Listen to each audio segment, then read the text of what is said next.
ನಮಸ್ಕಾರ, ನ್ಯೂಸ್ 18 ಕನ್ನಡ ಡಿಜಿಟಲ್ಗೆ ಸ್ವಾಗತ. ನಾನು ಲೋಹಿತ್ ಶಿರೋಡ್, ನ್ಯೂಸ್ 18ನ ಚಿಕ್ಕೋಡಿ ಜಿಲ್ಲಾ ವರದಿಗಾರ. ದೇಶಾದ್ಯಂತ ಲೋಕಸಭೆ ಚುನಾವಣೆ ಕಾವು ಏರ್ತಾ ಇದೆ. ಹಾಗೆ ರಾಜ್ಯದಲ್ಲೂ ಕೂಡ ಈಗ 2ನೇ ಹಂತದ ಮತದಾನ ಆಗೋಕ್ಕೆ ಹೋಗ್ತಾ ಇದೆ.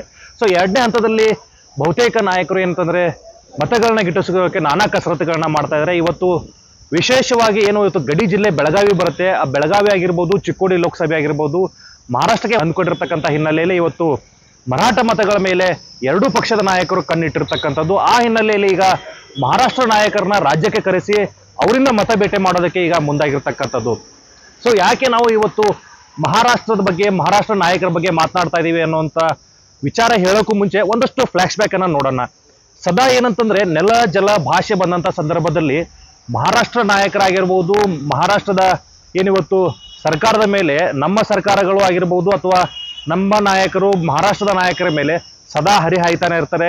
ಏನಂತಂದ್ರೆ ಮಾತಿನ ಮೂಲಕ ಅವರ ಮೇಲೆ ಯಾವತ್ತೂ ಕೂಡ ಕೆಂಡ ಕಾರ್ತಾನೆ ಇರ್ತಾರೆ. ಯಾಕಂತಂದ್ರೆ ಗಡಿಯಲ್ಲಿ ಇರತಕ್ಕಂಥ ಏನಿವತ್ತು ಭಾಷೆ ವಿಚಾರಗಳಿದಾವೆ, ಆ ಭಾಷೆ ವಿಚಾರ ಬಂದಂಥ ಸಂದರ್ಭದಲ್ಲಿ ಯಾವೊಬ್ಬ ನಾಯಕರು ಕೂಡ ಏನಂತಂದ್ರೆ ಅವರ ಜೊತೆ ಮಾತನಾಡೋದಕ್ಕಾಗ್ಲಿ ಅಥವಾ ಅವ್ರು ಏನಾದರೂ ನಮ್ಮ ರಾಜ್ಯದ ವಿರುದ್ಧವಾಗಿ ಮಾತನಾಡಿದ ಸಂದರ್ಭದಲ್ಲಿ ಅವರಿಗೆ ತಿರುಗೋಟ ಕೊಡೋದಕ್ಕೆ ಹೋಗೋದಿಲ್ಲ.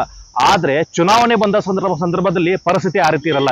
ಏನು ಚುನಾವಣೆಗೂ ಮೊದಲು ಇಬ್ರು ಒಬ್ಬರಿಗೊಬ್ರು ಏನಂತಂದ್ರೆ ಒಬ್ಬರ ಮೈ ಮೇಲೆ ಒಬ್ರು, ಇನ್ನೊಬ್ಬರ ಮೈ ಮೇಲೆ ಒಬ್ರು ಕೆಸರನ್ನೇ ಏರಿಸ್ತಾ ಇದ್ರು, ಒಬ್ಬರ ಮೇಲೆ ಒಬ್ರು ವಾಗ್ದಾಳಿಯನ್ನ ಮಾಡ್ತಾ ಇದ್ರು. ಆದ್ರೆ ಇವತ್ತು ಚುನಾವಣೆ ಬಂದಂತ ಸಂದರ್ಭದಲ್ಲಿ ಅದೆಲ್ಲವನ್ನ ಮರೆತು ಇವತ್ತು ದೋಸ್ತಿಗಳಾಗಿದ್ದಾರೆ ಅಂತಾನೆ ಹೇಳ್ಬೋದು.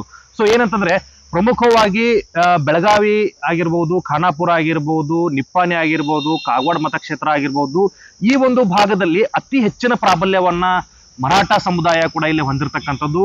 ಅತಿ ಹೆಚ್ಚು ಏನಂತಂದ್ರೆ ನಿಪ್ಪಾಣಿ ಮತಕ್ಷೇತ್ರದಲ್ಲಿ 30% ಪ್ರಾಬಲ್ಯವನ್ನ ಇವತ್ತು ಮರಾಠ ಮತದಾರರೇ ಹೊಂದಿದ್ದಾರೆ.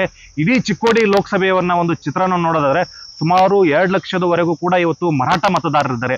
ಆ ಒಂದು ಮರಾಠ ಮತದಾರರನ್ನ ಹೇಗಾದ್ರೂ ಮಾಡಿ ನಮ್ಮ ಪಕ್ಷಕ್ಕೆ ಓಲೈಕೆ ಮಾಡ್ಕೋಬೇಕು ಅನ್ನೋ ಉದ್ದೇಶದಿಂದ ಇವತ್ತು ಕಾಂಗ್ರೆಸ್ ಆಗಿರ್ಬೋದು, ಬಿಜೆಪಿ ಆಗಿರ್ಬೋದು, ಇಬ್ಬರು ಕೂಡ ಏನಂತಂದ್ರೆ ಸಾಕಷ್ಟು ಏನಂತಾರೆ ಪ್ಲಾನಿಂಗ್ ಅನ್ನ ಮಾಡ್ತಾ ಇದ್ದಾರೆ. ಮಹಾರಾಷ್ಟ್ರದ ನಾಯಕರನ್ನ ಇಲ್ಲಿ ರಾಜ್ಯಕ್ಕೆ ಕರೆಸಿಕೊಂಡು ಅವರ ಮೂಲಕ ಒಂದು ಪ್ರಚಾರಕ್ಕೆ ಮುಂದಾಗಿರ್ತಕ್ಕಂಥದ್ದು.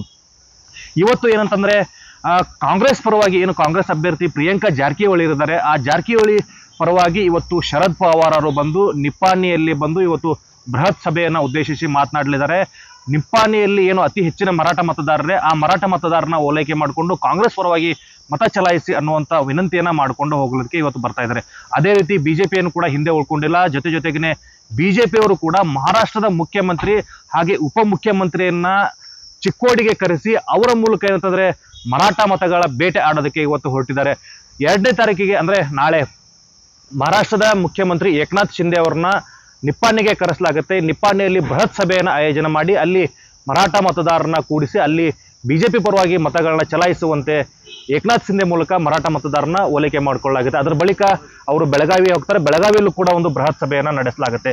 ಅದ್ರ ಜೊತೆಗೇನೆ 3ನೇ ತಾರೀಕಿಗೆ ಏನ್ ಮಹಾರಾಷ್ಟ್ರದ ಉಪಮುಖ್ಯಮಂತ್ರಿಗಳಿದ್ದಾರೆ ದೇವೇಂದ್ರ ಫಡ್ನವೀಸ್ ಅವ್ರನ್ನೂ ಕೂಡ ಕರೆಸಿ ಆ ಗಡಿಯ ಕ್ಷೇತ್ರವಾಗಿರ್ತಕ್ಕಂಥ ಕಾಗವಾಡ ಮತಕ್ಷೇತ್ರದ ಉಗಾರ್ ಪಟ್ಟಣಕ್ಕೆ ಅವ್ರನ್ನ ಕರೆಸಲಾಗ್ತಾ ಇದೆ. ಉಗಾರ್ ಪಟ್ಟಣದಲ್ಲೂ ಕೂಡ ಏನಂತಂದ್ರೆ ಬೃಹತ್ ಆದಂತ ಸಮಾವೇಶನ ನಡೆಸಿ ಅಲ್ಲೂ ಕೂಡ ಮರಾಠಗರನ್ನ ಒಂದ್ ಕಡೆಗೆ ಕೂಡಿಸಿ ಅವ್ರನ್ನ ಬಿಜೆಪಿ ಅಂತ ಸೆಳೆಯುತ್ತಾ ಈಗ ಬಿಜೆಪಿ ಮಾಸ್ಟರ್ ಪ್ಲಾನ್ ಮಾಡಿರ್ತಕ್ಕಂಥದ್ದು. ಸೊ ಒಟ್ನಲ್ಲಿ ನೋಡೋದಾದ್ರೆ ಏನಿವತ್ತು ನೆಲ ಜಲ ಭಾಷೆ ಬಂದಂತ ಸಂದರ್ಭದಲ್ಲಿ ಒಬ್ಬರನ್ನ ಒಬ್ರು ದೂರುವಂತ ನಾಯಕರು ಇವತ್ತು ಚುನಾವಣೆ ಬಂದಂತ ಸಂದರ್ಭದಲ್ಲಿ ದೋಸ್ತಿಗಳಾಗ್ತಾರೆ. ದೋಸ್ತಿ ಮಾಡೋದ್ರ ಮೂಲಕ ನಮ್ಮ ಪರವಾಗಿ ನೀವು ಕೆಲಸ ಮಾಡಿ, ನಿಮ್ಮ ಪರವಾಗಿ ನಾವು ಕೆಲಸ ಮಾಡಿ ಅನ್ನುವಂಥ ಸಹಮತವನ್ನು ವ್ಯಕ್ತಪಡಿಸ್ತಾರೆ.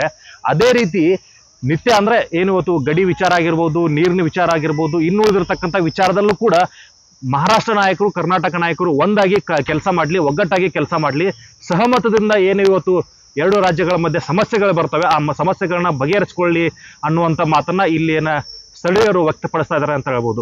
ಸೊ ಈ ಒಂದು ವಿಡಿಯೋ ನಿಮಗೆ ಇಷ್ಟ ಆಗಿದೆ ಅಂತ ಭಾವಿಸ್ತೀನಿ. ಈ ಒಂದು ವಿಡಿಯೋನ ಲೈಕ್ ಮಾಡಿ, ಶೇರ್ ಮಾಡಿ, ಹಾಗೆ ನ್ಯೂಸ್ 18 ಕನ್ನಡಗೆ ಸಬ್ಸ್ಕ್ರೈಬ್ ಆಗಿ. Thank you.